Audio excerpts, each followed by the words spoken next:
Hello everyone, आप सभी का स्वागत करता हूं, खैर मकदम करता हूं अपने यूट्यूब चैनल हिंदुस्तान एजुकेशन में। जैसे कि बिहार यूनिवर्सिटी का एग्ज़ाम जो है वो चालू है पार्ट 2 वालों का। तो उर्दू ऑनर्स जो भी कर रहे हैं उनके लिए मैं इंपॉर्टेंट क्वेश्चंस लाया हूं।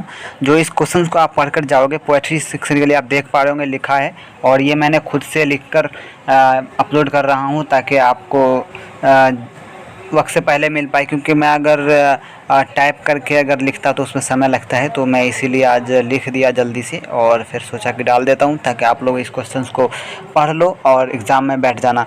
अब मैं आपको ये जो तशरीहात वाला वीडियो है वो मैंने अपलोड कर रखा है, बाले जिब्रील वाला, तो वो भी आप देख लीजिएगा। मैं टेलीग्राम लिंक जो डाला हूँ उसमें आप जुड़ जाएं, और वहाँ मैंने इसका प्लेलिस्ट वैसे डाल रखा है। आप लोग भी यूट्यूब पे प्लेलिस्ट ढूंढकर आप पढ़ सकते हैं।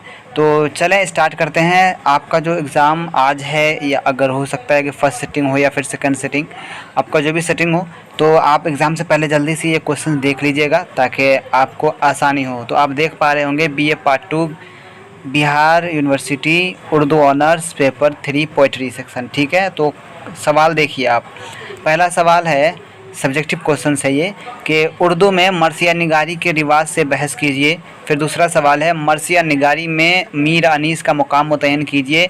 फिर उर्दू में मसनवी निगारी और उसके इर्तिका पर रोशनी डालिए, ठीक है। इसके बाद है, मीर हसन की मसनवी सहरुल बयान की खसूसियत वाज़ह कीजिए। आप इसको इम्पोर्टेंट रखिएगा, क्योंकि सहरुल बयान से जो सवाल पूछता है या तो उसकी खसूसियात पूछेगा, या फिर आपको आगे मैंने जो एक सवाल जोड़ा है वो भी आप देख लीजिएगा। देखिए 5वां नंबर पे है कि अल्लामा इकबाल के हालात ज़िंदगी पर खसूसी रोशनी डालिए।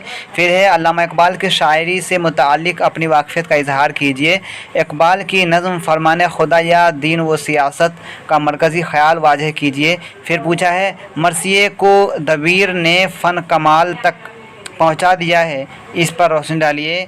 फिर आखिरी है, मसनवी सहरुल बयान में मीर हसन ने लखनऊ तहज़ीब यानी लखनवी तहज़ीब की अक्कासी की है, इस कौल पर रोशनी डालिए। ये आपका जो सब्जेक्टिव सवाल जो पूछा जाएगा, इसमें आपको 4 ही आंसर बनाने होंगे, ठीक है। यानी 4 ही क्वेश्चन पूछता है, जिसके अंदर आपको या करके 8 क्वेश्चन दिए रहते हैं। आपको जो अच्छा लगे वो आप एग्ज़ाम में लिखिएगा। अगर इससे सवाल पूछता है तो आप इंशाल्लाह ज़रूर लिख पाएंगे। बस एग्ज़ाम से पहले इसे पढ़ लीजिएगा, बस एक मिनट तो रीडिंग करके जाइएगा, क्योंकि आपने पढ़ा ही होगा, बस सवाल को देख लीजिएगा।